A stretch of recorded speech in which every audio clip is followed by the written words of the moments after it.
नमस्कार, दहाड़ देख रहे हैं आप, आपके साथ मैं हूं आयुष सूर्यवंशी।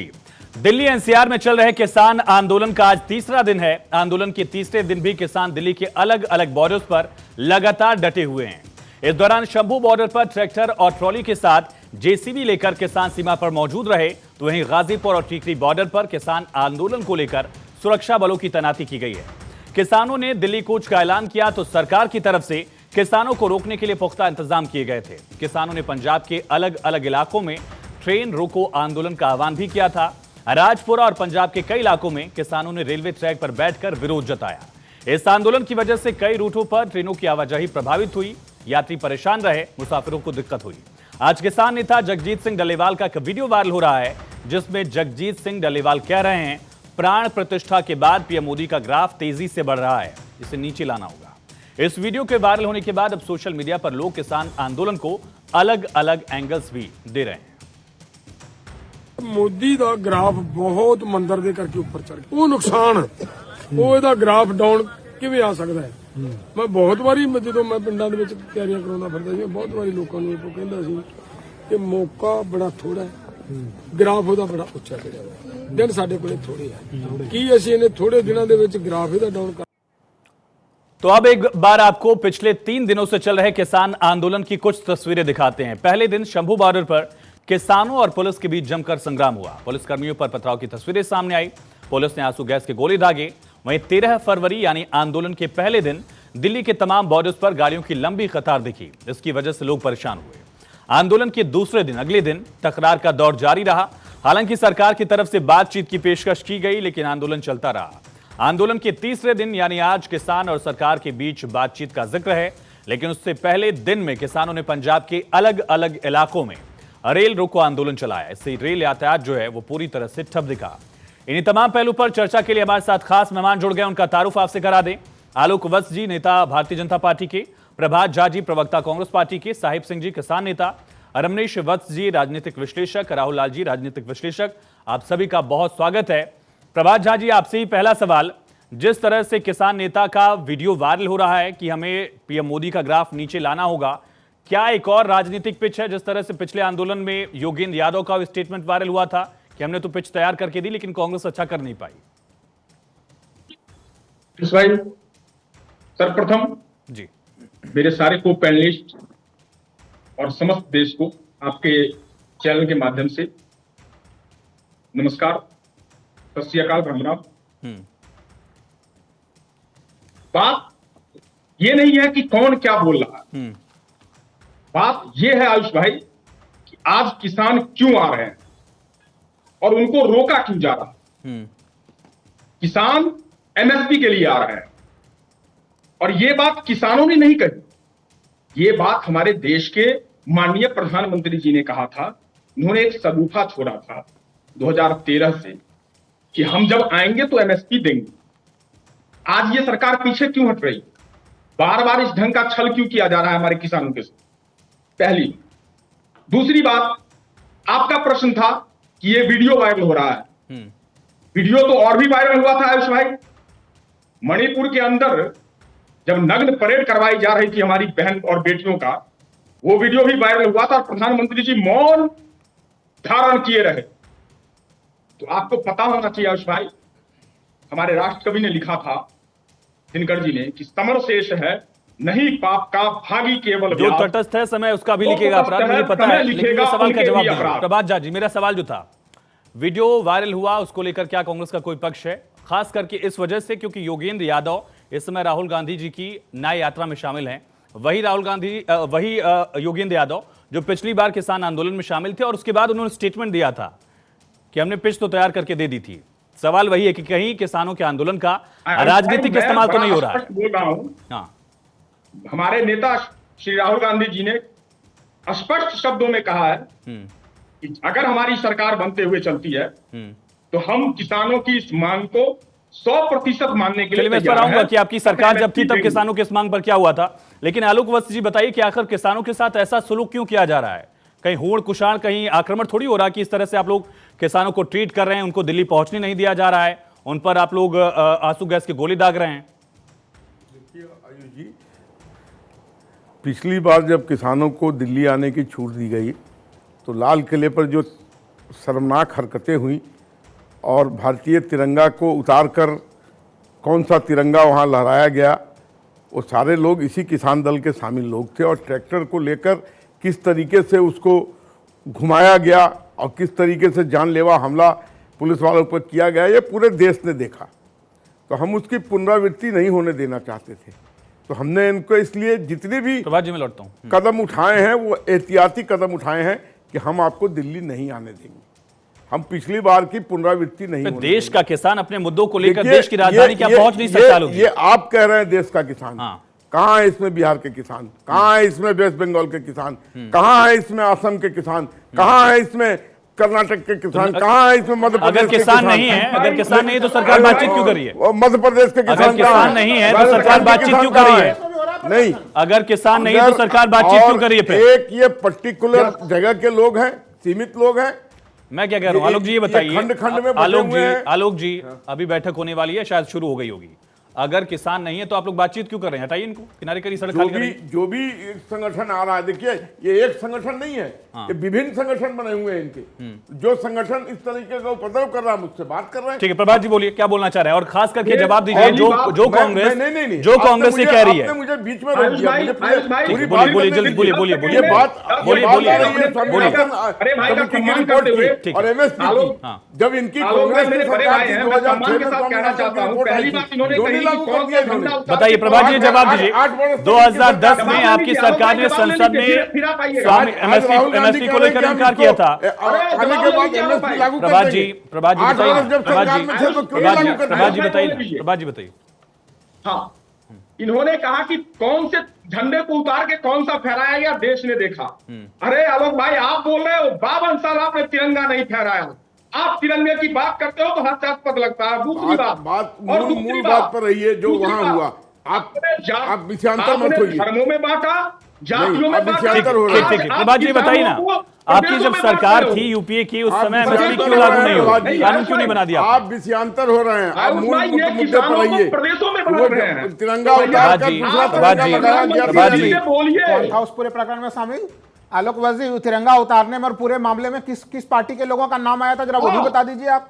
भारतीय जनता पार्टी के ही तमाम लोग जो है कि जुड़े हुए थे, आपके जो सांसद थे सनी देओल, उनके प्रतिनिधि शामिल थे उसमें। गलत बयानी नहीं और राष्ट्रीय झंडा के प्रति गलत बयानी मत कीजिए। बयानी नहीं, उस पूरे मामले में कौन था शामिल? सरकार क्या कर रही है, एनआईए क्या कर रही थी? नारा लगा रहे थे, ये पूरे देश ने देखा है। वो पूरा आंदोलन जो राष्ट्र के नाम पर नहीं, राजनीति करते रहिए पर राष्ट्र के नाम पर ठीक है, नहीं। ठीक ठीक ठीक ठीक ठीक ठीक है, ठीक है, ठीक है, ठीक है, ठीक है, ठीक है, ठीक है, ठीक है, ठीक है, ठीक है साहिब जी, ठीक है, किसान नेता साहिब जी, साहिब सिंह, ठीक ठीक, आलोक जी, आलोक जी, आलोक जी, साहिब सिंह जी ये बताइए, आखिर जो इस तरह के बयान हो रहे हैं वायरल, पिछली बार भी वायरल हुए थे, जो बयान थे उसको दोहराया नहीं जा सकता, ये अलग देश की मांग, हमें अलग कर दीजिए, इस तरह की जो बातें वायरल हो रही हैं किसान आंदोलन से, क्या आपको नहीं लगता इससे किसानों की मांग ही कमजोर पड़ रही है? और किसानों के बीच से अगर इस तरह की बयानबाजी होगी तो कैसे मुद्दों पर बात हो पाएगी? हेलो आयुष जी, हेलो जी साहिब जी बोलिए। हेलो जी जी आयुष जी, देखिए मैं किसान हूं और मैं किसानी की बात करूंगा। मैं भारतवर्ष का एक नागरिक हूं और मैं भारत की बात करूंगा। अभी कल किसानों के द्वारा एक व्यक्ति को वहां पकड़ा गया जो पुलिस के द्वारा प्रत्यारोपित था, जिसने पथराव किया और जिसको वायरलेस के माध्यम से पथराव करने का इशारा हो रहा था। अब हमें नहीं पता कि ये सत्ता पक्ष के लोग हैं या कौन से लोग हैं जो किसानों के बीच में अपने को प्लांट कर देते हैं और जो उपद्रव कराते हैं। बयान नहीं, हम तो सीधा सरकार से ये कहते हैं कि आप क्यों राजनीति होने देना चाह रहे हैं? आप किसानों की मात्र 2-3 मांगे हैं, उनको मान लीजिए, एमएसपी के कानून की गारंटी दे दीजिए, किसानों के कर्ज माफी जो 2014 में आपका मुख्य नारा था, माननीय प्रधानमंत्री जी ने कहा था कि देश के बागडोर मेरे हाथ में दीजिए, पहली मीटिंग में किसानों की संपूर्ण कर्ज माफी कर दी जाएगी। और तीसरा, जो हमारी आय दुगनी का वादा आपने किया था और हम लोगों ने बढ़ चढ़कर बीजेपी का साथ दिया और भारतीय जनता पार्टी की सरकार माननीय नरेंद्र मोदी जी के नेतृत्व में बनवाई। आज हम हमारी मात्र 2-3 मांगे हैं, आप इनको मान लीजिए। किसानों के कातिल जो लखीमपुर खीरी के जो समय की सरकार के केंद्रीय गृह मंत्री भी हैं, गृह राज्य मंत्री, आपने अभी तक उनको बर्खास्त नहीं किया है। तो आप ये 3 मांगे मानकर सारी राजनीति ही खत्म कर दीजिए और अपनी पटरी पे चल दीजिए। इतनी सी बात है। साहिब जी, एक बड़ा यहाँ पर आरोप लग रहा है या फैक्ट रखा जा रहा है, जिस नजर से आप देखना चाहें कि इससे आर्थिक बोझ बहुत ज्यादा बढ़ जाएगा, जो भी मांगे, चाहे वो एमएसपी की बात कही जाए, चाहे मैं आता हूं, मैं आपके पास आता हूं, पहले साहिब जी से सवाल मेरा है, इसके बाद मैं रमेश जी के पास साहब, जाऊंगा। बाजार में विषमता है, विषमता है। दूध के किसान, आप दूध की क्या एमएसपी मानते हैं?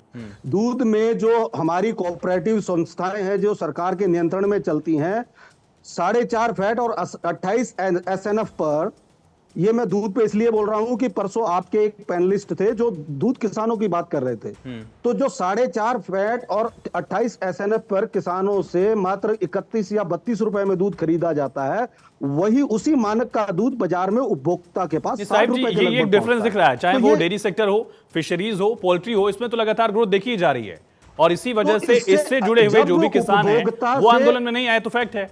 जब आते हैं सर, सब समर्थन में है, आंदोलन में नहीं आए, लेकिन उनकी जवाब दीजिए, अन्नदाता अपना हक मांग हम रहा है। राजनीति नहीं करना चाहते, इस पर राजनीति का मौका दिया ही क्यों जा रहा है? राजनीति नहीं करना चाहते आप, हमारी मांगे मान लीजिए ठीक है, आज साहिब जी, मीटिंग ठीक है, शुरू हो ठीक चुकी है, आप उनसे कहिए जो भरा नहीं है भावों से बहती, जिसमें रसधार नहीं हुए, वह हृदय नहीं है, पत्थर है जिसमें स्वदेश का प्यार नहीं। और मुझे लग रहा है कुछ सियासी पार्टियां जो इसके पीछे लगी हुई है, और जिस तरह का ग्राफ प्रधानमंत्री मोदी जी का ग्राफ नीचे ले जाने के लिए बहुत ज़्यादा तत्पर दिख रही है, उसके तरफ मेरा इशारा है। सबसे पहली बात है कि हमें एमएसपी की जो बात हो रही है, तो एमएसपी केंद्र सरकार नहीं मान रही है, इस तरह के पीछे क्या किस तरह के तर्क हो सकते हैं? सबसे पहली मांग ही क्या है? फसलों पर एमएसपी, 10,000 रुपया प्रति माह जो है बुजुर्ग जो किसान है उनके लिए पेंशन, 700 रुपया प्रति दिन के हिसाब से 200 दिन का इनका गारंटी जो फिक्स होना है, मनरेगा के लिए की बात हो रही है। फिर बिजली बिल जो है वो माफ होना चाहिए, उसके बाद डीजल में भी सब्सिडी मिलना चाहिए। इस तरह के तर्क जो दिए, मतलब इस तरह की जो है सब्सिडी, सबसे पहली बात हमें समझने की जरूरत है कि केंद्र सरकार और राज्य सरकार मिला करके अभी जो है 3,56,000 करोड़ जो है सब्सिडी अभी दे रही है। उसके बाद हमें समझने की जरूरत है, एक एक चीज को समझिए कि एमएसपी पे यदि हम ये गारंटी दे दी जाती है, इनको एमएसपी जो है उस पे केंद्र सरकार यदि मान जाती है, और एमएसपी को ही मानने की बात नहीं है। देखिए एमएसपी है, यहाँ पे मनरेगा है, पेंशन है, बिजली बिल है, इन सबको मिला लें, सिर्फ एमएसपी पे ही कुल जो अतिरिक्त खर्च होगा वो 10 लाख करोड़ का होगा। नहीं होगा। फिर उसके बाद फिर मनरेगा की बात करें, इसके बाद आप जवाब करने दीजिए राहुल जी, उसके बाद फिर मनरेगा की बात करें, 700 प्रतिदिन के हिसाब से यदि हम जोड़ते हैं तो उसमें भी अतिरिक्त जो खर्च आता है वो 21 लाख करोड़ का आता है।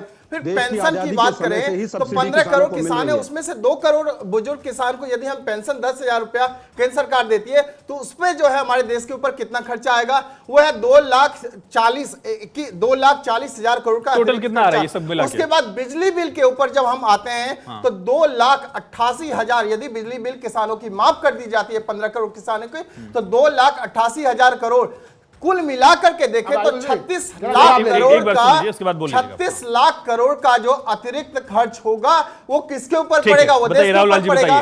टोटल हमारा बजट जो है 2023 का जो बजट है आयुष जी, वो 45 लाख करोड़ का, 45 लाख करोड़ का, उसमें से 36 लाख करोड़ का जो है इन सब चीजों में पड़ जाता है। उसका सीधा असर जो है हमारे देश की महंगाई के ऊपर एक बार सुन लेते हैं, क्या हमारे देश का, क्या हमारे देश का किसान या एक आम आदमी, ठीक है राहुल जी बताइए, पहले देखिए सबसे महत्वपूर्ण चीज किलो जो बार-बार भारतीय जनता पार्टी और उनके समर्थक सफेद झूठ फैला रहे हैं, सुन तो लीजिए, देखिए मैंने सुना। बोलिए रमेश जी बात सुन लेते हैं, रमेश जी दिग्भ्रमित ना किया जाए, रमेश जी एक बार सुन लेते हैं, एक बार सुन लेते हैं अब और खास करके जो आम आदमी हमें समय नहीं ठीक आप ये झूठ भी नहीं होगा। राहुल जी एक बार रमेश जी किसान ही बेनकाब करेंगे।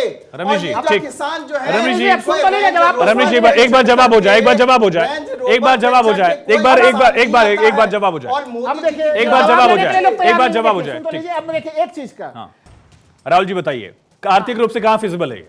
मैं कह रहा हूं कि जो एमएसपी गारंटी कानून को लेकर कहा जा रहा है कि 10 लाख करोड़ का अतिरिक्त बोझ पड़ेगा, देखिए मैं सब इसका खंडन तो करूंगा। सबसे पहले तो कितना पड़ेगा बताइए, कितना आर्थिक मैं सुन तो लीजिए। देखिए इसके लिए क्या किए जा रहे हैं, केंद्र सरकार के मंत्री 2020 का एक आंकड़ा दे रहे हैं। 2020 में टोटल जो कृषि उत्पाद उत्पन्न हुआ उसकी कीमत थी 40 लाख करोड़। और उसमें जो एमएसपी के दायरे में आने वाले, जो टोटल एमएसपी जिन फसलों पे दिया जा रहा है, उस दायरे में आने वाले फसलों की लागत अगर केंद्र सरकार सारा का सारा खरीदती तो उसका लागत 10 लाख करोड़ होता। सवाल यह उठ रहा है कि एमएसपी गारंटी कानून का मतलब ये कहां से हो रहा है कि आपको सारे फसल खरीदने में पिछले साल का ही उदाहरण एक बात बताइए, मैं आपसे बोल रहा हूं, मैं आगे नहीं बढ़ा, रुकिए ना, रुकिए एक मिनट। राहुल लाल जी, अगर सरकार एमएसपी की गारंटी दे देती है, कानून बना देती है, कोई फसल है 100 रुपए की, ठीक है, मार्केट रेट उसका 100 रुपए डिसाइड हो गया, अब उसका मार्केट में डिमांड कम हो गया, उसका अंतरराष्ट्रीय मार्केट खुला ही नहीं है, वो डब्ल्यूटीओ से बाहर आने की बात कर रहे हैं। मैंने एक बार सुन तो वो मार्केट रेट 70 रुपए है, एमएसपी 100 रुपए है, अब उस पर सरकार खरीदती नहीं है, तो क्या प्राइवेट सेक्टर का आप जाके उसको खरीदेंगे 100 रुपए में? मैं यही तो कह रहा हूं कि देखिए एमएसपी का मतलब क्या है, हाथ भी नहीं लगाएगा। अब देखिए मैंने आप लोगों को कुछ नहीं बोला, प्रयास करिए राहुल जी। मैं ये देखिए ना, मैंने आपको कुछ नहीं डिस्टर्ब किया था, राहुल जी की बात लीजिए, नहीं हमें सुन लीजिए, ठीक है, मेरी बात को पूरा ही नहीं होने देना। सबसे पहला चीज, बोलिए। अभी इस समय 24 फसलों पे जो है एमएसपी दी जा रही है, ठीक है। अब मैं पिछले साल के आंकड़े दे रहा हूं, 5 फसल ऐसे थे जो एमएसपी से पहले ही ऊपर थे, और 2 फसल ऐसे थे जो एमएसपी के बराबर थे। जो ऊपर है उससे तो बात ही नहीं है, जो नीचे है बराबर में थे उसके लिए भी नहीं कोई मतलब था। आप ये क्यों उम्मीद करते हैं कि सारा सरकारी खरीदे? निजी क्षेत्र के लिए एमएसपी गारंटी कानून ये बात तो आपको किसानों को समझानी है ना, जो आंदोलन कर रहे हैं। मैंने अब आप सुन नहीं रहे, सरकारी कानून लेके आ जाए ना, क्यों नहीं उन किसानों के बीच में जाकर के समझाते हैं? एक बार बारी से रणवीर जी, एक बार राहुल गांधी फूल देने का जो प्रयास कर रहे हैं, हवा देने का जो प्रयास कर रहे हैं, तो गलत है ना? रमनीश जी, प्रभात जी मैं आऊंगा एक मिनट। 2011 में माननीय प्रधानमंत्री जी जिस समय गुजरात के मुख्यमंत्री थे, तब उन्होंने मनमोहन सिंह के पास यही प्रस्ताव भेजा था कि निजी क्षेत्र के लोगों के लिए भी क्यों नहीं बाध्यता उत्पन्न की जाए इसकी, उनको क्यों छूट दिया जाए कि वो किसानों का शोषण करे। और 2010 में यूपीए सरकार ने क्या जवाब दिया था संसद में? वो छोड़ दीजिए ना, सबसे छोड़ क्यों दे? भाई ये प्रधानमंत्री जब मुख्यमंत्री थे तो उनके तरफ से ये डिमांड थी, तो ऐसे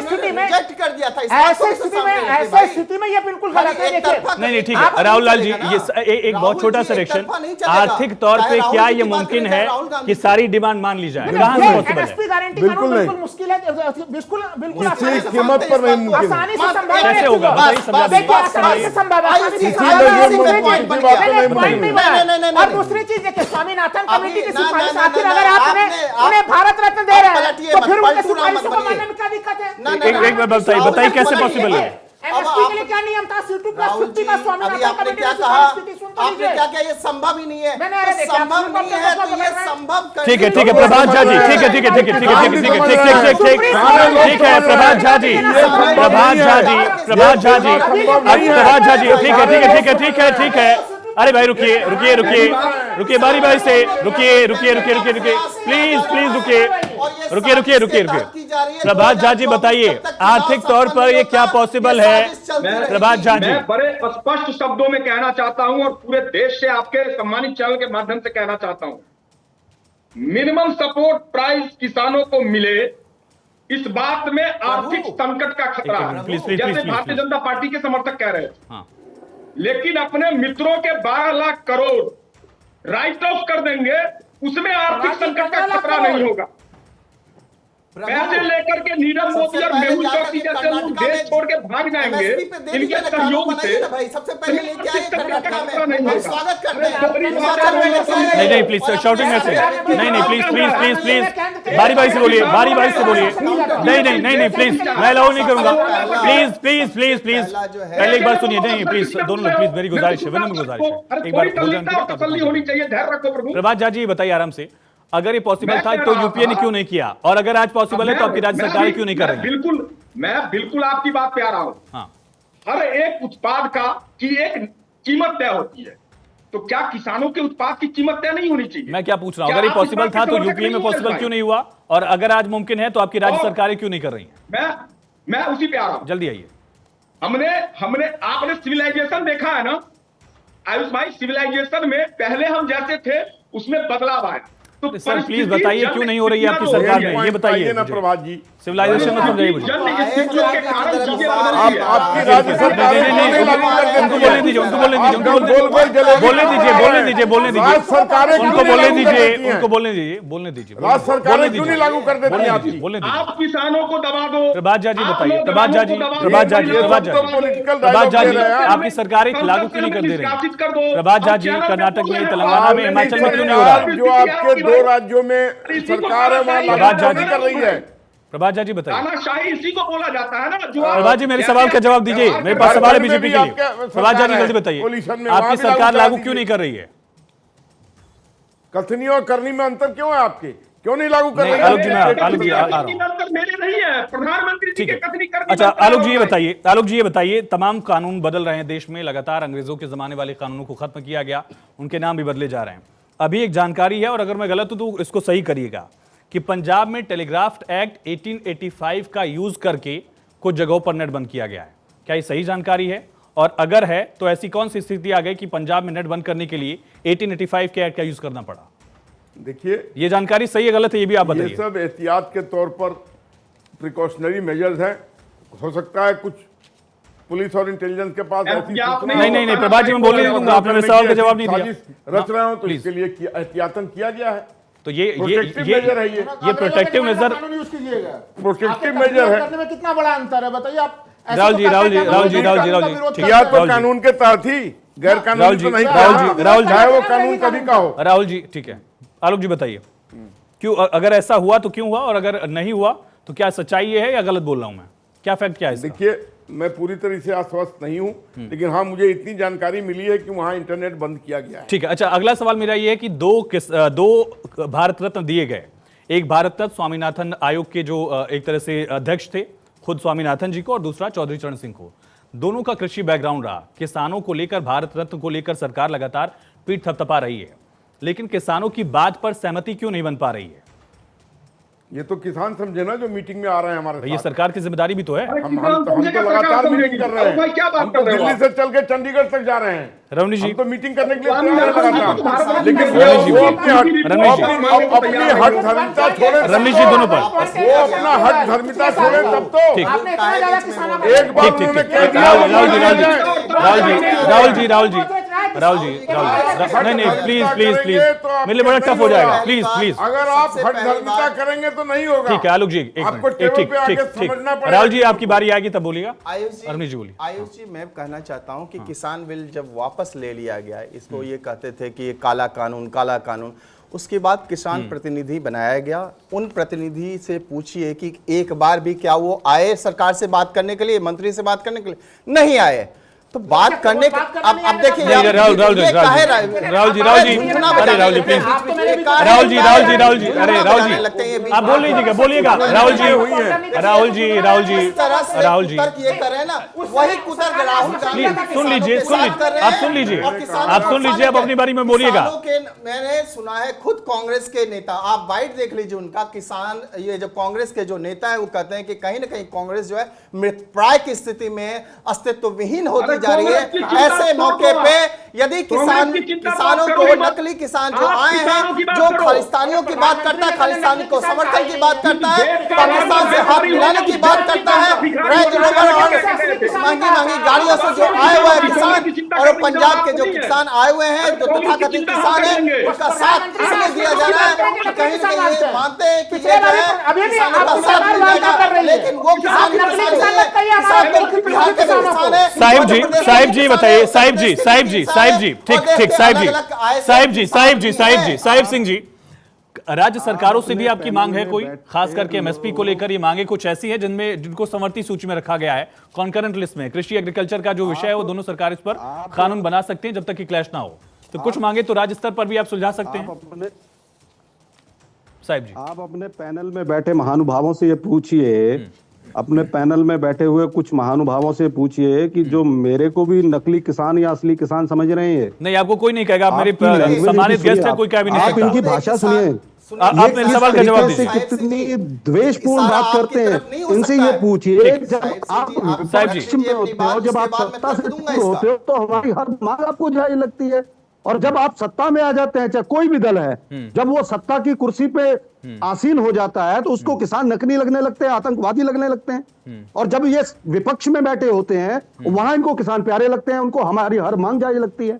हम राज्य सरकार से भी मांग करते हैं, केंद्र सरकार से भी मांग करते हैं। हमारी 2-3 छोटी छोटी सी मांगे हैं, इनको मान लें और सारा खेल खत्म कर दें। अगर आपको अपनी कुर्सी की इतनी फिक्र है, साहिब जी तो आप एक पॉइंट जो है, जो बड़ा को मुद्दा मानकर निकल खत्म कर आ रहा है, कीजिए। सुनिए ना साहिब जी, जैसे WTO से बाहर आने की जो बात है, ये तुरंत नहीं हो सकता है, इसको लेकर पूरा प्रोसेस है। आप चाहेंगे कि आज ठीक है, सरकार ऐलान उसके कर लिए दे तो हो समय भी नहीं दिया जा पाएगा। सकता है, उस पर बातचीत तो हो सकती है। वही मैं कह कुछ रहा समय दिया हूं, जाए। सरकार ये कह रही है कि हम वर्ल्ड बातचीत ट्रेड कर रहे ऑर्गेनाइजेशन हैं। को अर्जुन मुंडा ने कहा, कृषि मंत्री ने, कि हम बातचीत कर रहे हैं, लेकिन किसान चाहते हैं कि आज ही इस पर ऐलान हो जाए। ये पॉसिबल नहीं है।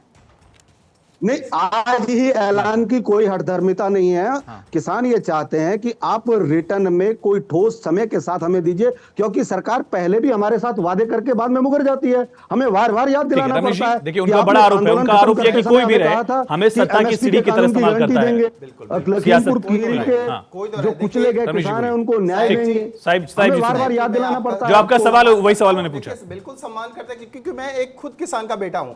लेकिन बात है कि दो यूपीए नहीं, आप किसान के बेटे होते, आप इतनी कड़वी भाषा का प्रयोग ही नहीं करते किसानों के प्रति। 58 साल कांग्रेस ने राज किया ना भाई, तो उससे भी प्रश्न आप उठता है ना। कांग्रेस के युग से बाहर निकलिए ना। मैं राहुल जी, ठीक है, मैं राहुल जी, कांग्रेस की बात ही नहीं आप करता। स्वामीनाथन मैं कमीशन की कितनी सिफारिशें देखिए, देखिए, कांग्रेस में लागू बीच की में थी। आप, अरे मैं हमारी बीच में बातचीत सुन जब तो लीजिए। साहिब राहुल जी, से हो राहुल रही जी, है, राहुल जी, आपका नाम राहुल जी, साहिब सुनिए ना। से है ना। सिफारिशों को राहुल तो जी, लागू किया था, तो बिल्कुल राहुल जी, कांग्रेस ये के राग प्रति अलापते रहते हैं, ये बहुत गलत प्रधानमंत्री है। मोदी जी ने आश्वासन दिया था एमएसपी गारंटी कानून के लिए, उसके बारे में जवाब दीजिए ना। क्या आप है? कांग्रेस के ऊपर क्यों कुचल कूद मचा रहे हैं? कांग्रेस ने तो मेरा तो प्रश्न बिल्कुल रहेगा ना कि ये चीज तेलंगाना में सबसे पहले लागू कर दीजिए, कर्नाटका में लागू कर दीजिए, हिमाचल में लागू कर दीजिए, पंजाब में भी लागू कर दीजिए। अरविंद केजरीवाल जी की सरकार है वहां पे, ये सारे यदि काम यदि लागू कर देते हैं तो भारतीय जनता पार्टी भी इस पर पुनर्विचार करेगी। और सबसे बड़ी बात है, देखिए, इस बात को हमें समझने की जरूरत है, इस बात को हमें समझने की जरूरत है कि ये बताइए, इस बात को स्पष्ट कर दीजिए आप कि एमएसपी कानून की बात आज ही नहीं हो रही है, इसके पहले भी होती थी।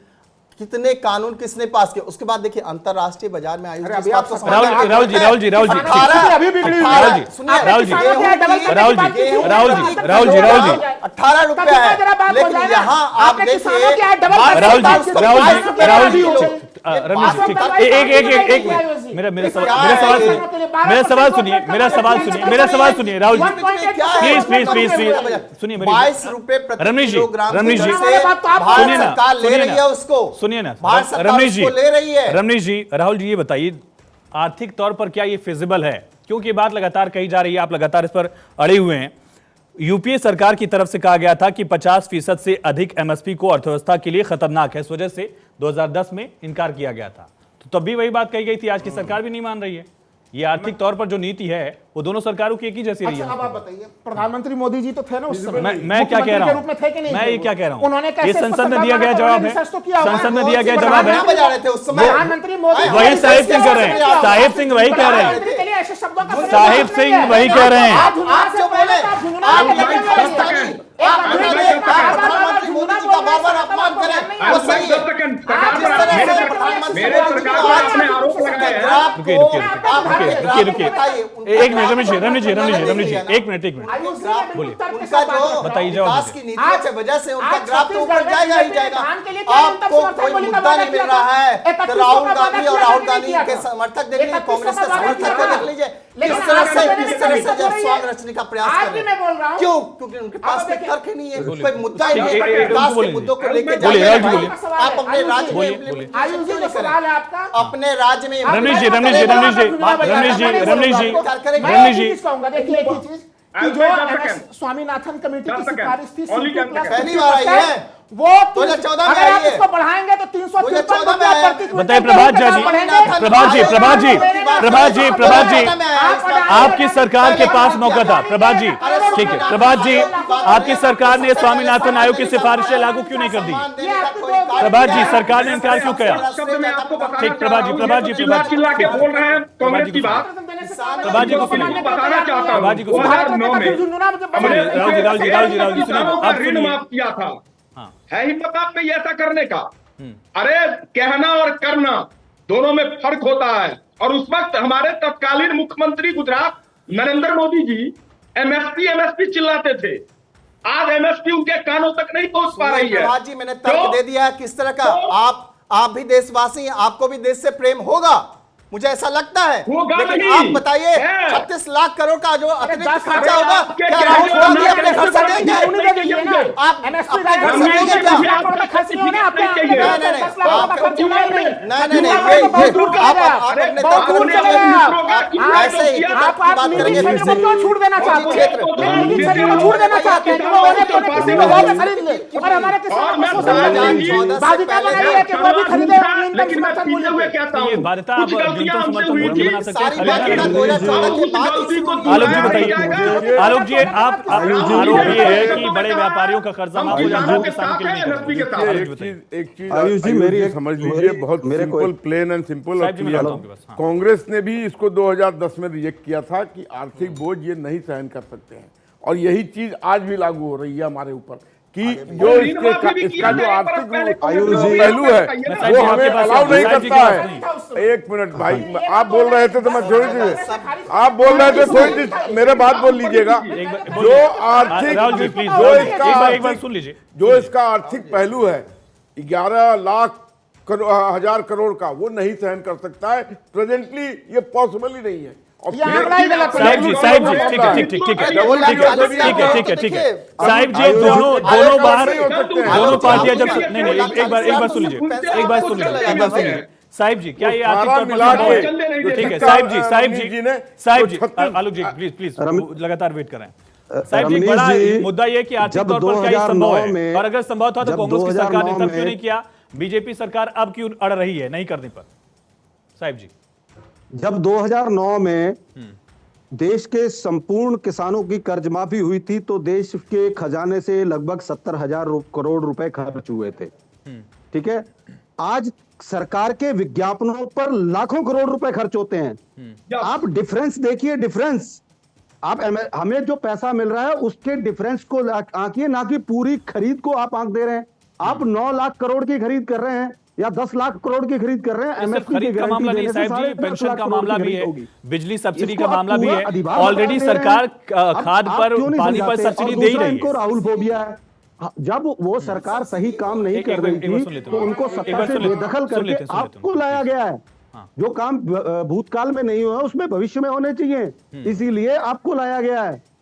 और समय की सरकार से लगातार किसान मांग करते रहते हैं कि आप लोगों को आंकड़ों में भ्रमित ना कीजिए, क्योंकि आलोक जी, यही किसान तो पढ़ा वो लिखा कह नहीं रहे है। हैं कि जो कभी आपने नहीं वो किसान हुआ को वो सक्षम होगा वाला बनाया ही नारा नहीं आप लोग है। देते इतनी हैं। बारीक करिए। बातें उसको समझ में नहीं आलोक आती जी, हैं। मोदी आलोक किसान जी, अपनी अपनी दीजिए। जैसी मजदूरी कर रहा है। जितना और जो कल्याणकारी हमारे कार्य समझदार लोग हैं उनको मोदी आप नरेंद्र मोदी जी आतंकी के राज में और किसानों के लिए अलगाववादी हुआ है। बताकर आज दुत्कारने तक का काम इस करते हैं। 75 वर्ष में नहीं हुआ था। उस कम कारण से कम 12-13 योजनाएं हैं जो 1.8% डायरेक्ट किसानों को प्रभावित कर कल्याणकारी रही कार्य हैं। कर दिया कि किसानों का डायरेक्ट 2% किसानों में को हो प्रभावित जाता है। करने वाली योजनाएं सरकारी हैं। विज्ञापनों पे कितना खर्च आता है इसका भी कभी देश की लेकिन जनता को ये जिस बताइए ना। तरीके से आप सरकारी मांग विज्ञापन कितने को लाख लाकर करोड़ के अड़े हुए हैं वो संभव नहीं है। प्रभात झा जी, किसानों के आप मुद्दे कितनी को भी लेकर दौर आप की लोग मीटिंग राजनीति कर लीजिए, रहे हैं। इसको प्रभात झा जी, मानना संभव नहीं प्रभात है। जी, ये आपस में लड़े पड़े हैं। प्रभात जी। किसान की बात एक दल के नेता ने नहीं की अभी तक। किसी देखिए किसान ये की सुनिए, बात को दिक्कत दर्द सुनिए, को किसान समझिए नेता ना ये कह रहे कि हैं वो कि बार-बार उनके क्यों उनके उठते हैं मुद्दे अपने पर दर्द को राजनीति लेकर। होती है लेकिन उनकी बातों को सुना नहीं जाता है। प्रभात झा जी बोलिए। जो सच है वो सामने प्रभात जी, उन्होंने आप तक रखा। आवाज पहुंच रही है क्या मेरी? राहुल जी जवाब दीजिए। मैं यही चीज तो कह रहा हूं कि देखिए स्वामीनाथन कमेटी के सिफारिशों में 201 सिफारिशें शामिल थी। 175 सिफारिशों को उसमें सरकार ने क्रियान्वित किया। एक महत्वपूर्ण सिफारिश ये था, इसे क्रियान्वित करना चाहिए था। कांग्रेस की ये गड़बड़ी रही इसलिए वो विपक्ष में है।